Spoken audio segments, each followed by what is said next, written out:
What's up guys, and see that beast behind me? Well, that's the brand new bike of my brother. Hey guys, you probably don't know, but I have a younger brother, and what do these kids do? Yep, exactly, they do whatever we are doing. And in the case of any mountain biker, your kid or brother or even sister just always watches you mountain biking, and they also want to. This is just life and you can do nothing about that.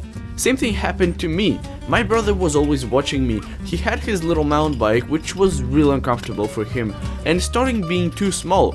So this year we decided to buy him a decent mountain bike to introduce him to this unbelievable sport and community. So today is the new bike day. Alright, so now we're here at Trois-Rivières getting my brother's bike. For a little background story, he's 8 years old, he needs a 24-inch bike, and back at Montreal I'm gonna do a full review of this bike and I'm gonna show you all the details.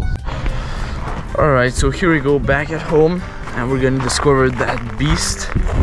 Alright guys, here we go. My brother's bike is just right here. So now he's 8 years old, but since I started mountain biking, he always loved just watching me doing it. He also had a little mountain bike, but it was cheap and, you know, real uncomfortable. He couldn't really bike with it. So now we decided and we bought him a brand new bike, and not a cheap bike that you would find at Walmart or something. We bought him a pretty decent bike for his age. So here is the 2022 Norco Storm 4.1, if I'm not wrong. That's a really nice bike for those little kids. That's a 24-inch bike. For an 8-year-old, 24 is really good. Like starting at 11 or 12 years old, you can start increasing that to 26. But for now, 24 is just amazing. So this Norco bike is not really expensive. It's only 700 Canadian dollars, so around 500 United States dollars. Alright, enough talking of the general aspect. Let's go in the details. Let's start with the main thing on a bike is the frame. That's an alloy Norco Storm frame. Aluminum might be a little heavy for them compared to us, but in general it's not gonna affect anything, because if this bike would have been in carbon, that would probably be for them the weight of aluminum bikes for us. So yeah, it's definitely something to take in account, but I'm not gonna spend $5,000 on a bike that my brother will use like 2 years and then he's gonna throw it in the garbage. So yeah, this aluminum one is a really affordable and really nice bike for your kid. So next we got the suspension, which is the Suntour suspension. I don't think you can find bikes at $700 with a Suntour suspension. So their suspensions are mostly entry gamma. It's not like Fox or RockShox where it's super high-end. Those are actually really simple to adjust. For kids, for adults, entry gamma. So overall, Suntour is a great suspension company, as much for adults as for kids. Alright, so moving on to the wheels. So these are the 24 alloy wheels. Yeah, I don't know the company of these wheels because it's not really written anywhere. As much for the tires, but the tires, look at these tires. These tires are made for like gravel slash a little bit of mountain biking slash asphalt. But yeah, we're gonna change these tires to put some real mountain bike tires, you know, with those grips and all. Same for the rear wheel, it's also an alloy wheel. So now let's pass to the brakes, and those are some Tektro mechanical brakes.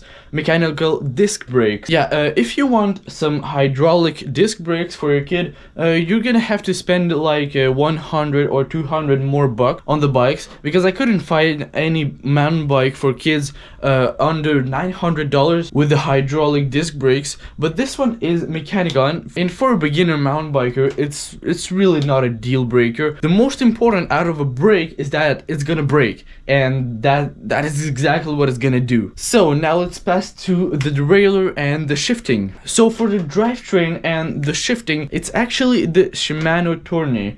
I know that Shimano makes some extremely high-end and quality components, but I know also that Shimano makes some extremely bad components that they just want to make money with, and they're selling these models in Walmart or things like these. When you walk through Walmart and you see, oh wow, this bike has Shimano brakes and all, don't believe that. They are Shimano brakes, but they're so bad they're not even on their website. So yeah, just don't believe these and don't buy some Shimano brakes that are not on their website. but this one, Shimano Tourney, it is, and it is quite good for kids. So yeah, those cranks are alloy also to keep everything light for your kid. It's a basic drivetrain, nothing special, nothing too crazy about it. But what did you want for $700? I mean, it's not gonna be a full Fox or a full RockShox or something, an E13 carbon cranks, I don't know, mountain bike. No, it's not gonna be this. It's a basic aluminum bike to get your kid started into this just magic sport. So then we've got the bars and the stem. Those stem and bars, they're also made out of alloy just to keep things light. Nothing special. A 640mm wide bar. Adults have around 760 to 820mm bars. So next we've got the seat post. This is seat post, which is also made out of alloy to actually also keep things light. Okay, so now I know that most of the viewers that are watching me right now, they just want their kid to start mountain biking, and I can help you with one thing. See if a bike is real or fake, like Walmart one. And I have few tips for you guys to see if the bike is a good quality one or a bad quality. So starting off with the stem. The stem right here, this little piece, on many cheap bikes, this piece is just gonna be one big piece. There's not gonna be any of these bolts, any of this bolt on the top. You know, it's just gonna be one big chunky piece, really bad. As soon as you see that, throw that bicycle away from your mind, because that's gonna be just horrible. The one on top will obviously always be there, but those that are holding this stem, they are really important. They have to be here, because if they're not, that's not a bike anymore. So next, for a mountain bike, it's extremely important to have one front speed. You can have many rear speeds, but on the front speed you have to have one, only one. That's for mountain bikers. For road bikers, I don't know, don't even ask me. I think they can run like 2 speeds up front, but for a mountain biker, never ever buy a bike with 2 speeds or 3 up front. Like right now, this is a good quality because it only has one way. It doesn't have any shifter up front. That is exactly what you need. But if you see a bike with 2 chain rings on the front, just throw that away, exactly as we did with the stem. Alright, so the third thing I have, it's not concerning the road bikes, but on the mountain bikes, you know, where you're sending a trail like full speed and all, your bike is just wiggling and wiggling around. But sometimes those cheap companies, they manage to put a holding stick. I really don't know how it should be called, but I'm gonna call it a standing stick, because it's actually a stick that makes the whole bike stand. That's actually the whole point of it. So yeah, anyway, if you see a bike with that little thing on it, throw that away, exactly as you did with the stem and those 2 chain rings on the front. He's got everything he needs to start mountain biking. A front suspension, well, it doesn't have a rear suspension, but if you looked at the price tags, any mountain bike of 24-inch wheels with a rear suspension, they're not going to be less than $2,000 or $3,000. So I say that to start with your kid, just invest in this sort of mountain bike, a Hardtail, which is just great for mountain bike starters. Personally, I started on a CCM Canadian Tire bike.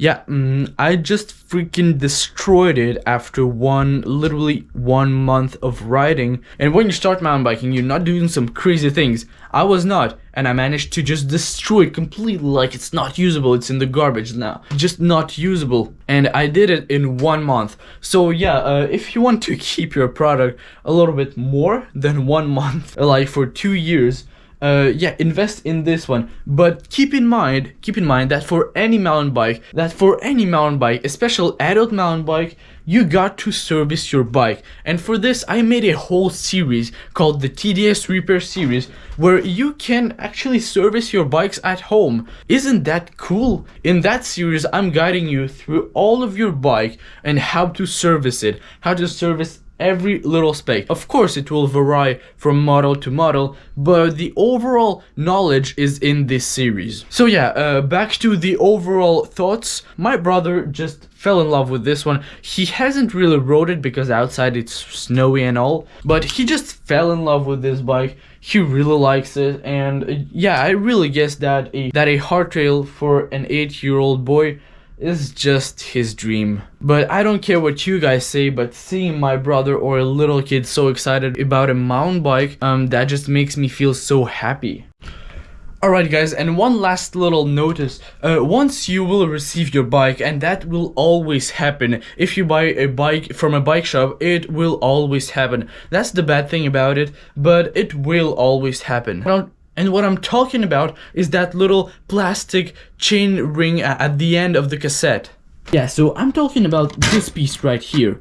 This is a really annoying piece for mountain bikers and road bikers. This is just useless. So why do they keep putting that in there? So it's quite simple.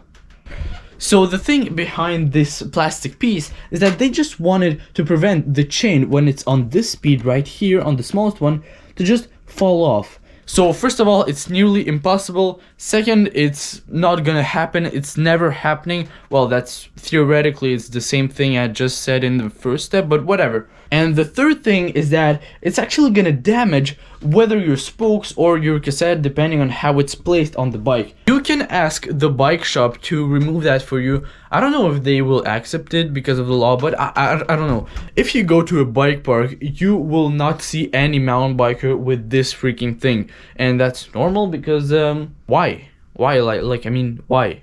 And also those little things for a mountain biker, I mean, you're in the forest, you're not with some cars, but if you plan on ride this mountain bike on the road, yeah, keep these. But if not, if you're gonna give that to your kid really for mountain biking, then yeah, of course, just take these pieces off. They're quite easy to get off just with that little key. But anyway, hope you guys enjoyed this video, and yeah guys, that little TDS repair series I was talking about, you can click right up here to get access to it. But anyway, thank you for watching and see you in the next video.